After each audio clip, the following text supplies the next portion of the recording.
Yes, Suns fans were all disappointed, certainly, and nobody had any idea that that was going to happen at the end of the season. There's no truth to the rumor about moving the franchise to the Philippines and changing the name to the Manila Folders. I will only tell you right now that when you get an answer about that, you're going to have to go to the guy we went to, Al McCoy.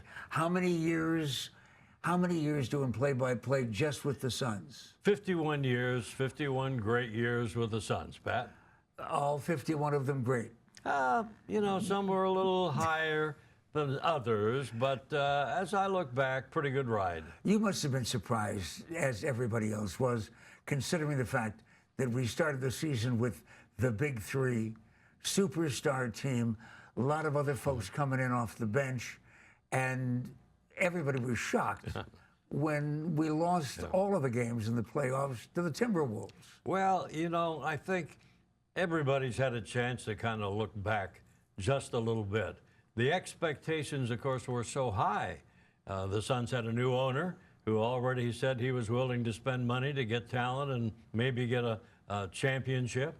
All of a sudden, you've got three superstars, and again, those expectations continued to climb. Well, what happened? Well, training camp started. None of your three superstars were able to play. They already were out with injuries, and the season had not even started. And then it starts. Booker gets hurt. He's out 3 weeks. Beal doesn't play. And finally, we get into the second half of the season, and these so-called three superstars played, I think, in 41 games together. Now, expectations were high, maybe a little too high, because you look back now and evaluate the season. They had a winning record. They won some big games. They made the playoffs. But that consistency just wasn't there. But in professional sports, Al, everybody who plays them, everybody who has anything to do with them in broadcasting or just the fans, everybody knows the one consistency is there will always be injuries to somebody. Yeah. So they can't really fall back on that much, because there's a lot of people who go all the way having had injuries. Well, no question. In fact, in all of the major sports, we hear so much about injuries anymore. And it always kind of drives me crazy, because these are supposed to be the best conditioned athletes ever. They have all of the proper training facilities, and yet there are so many injuries. And no, that's not an excuse. You can't use that.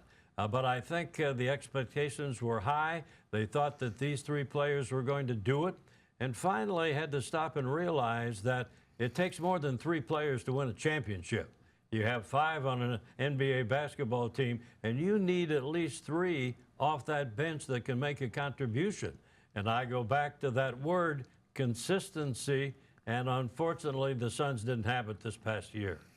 And of course, automatically, if you can't single out an individual or a couple of individuals, it always will fall back on the coach. Charles Barkley last week, I don't know whether you saw the quote, but he says, don't blame the coach. For crying out, I don't want to hear about that.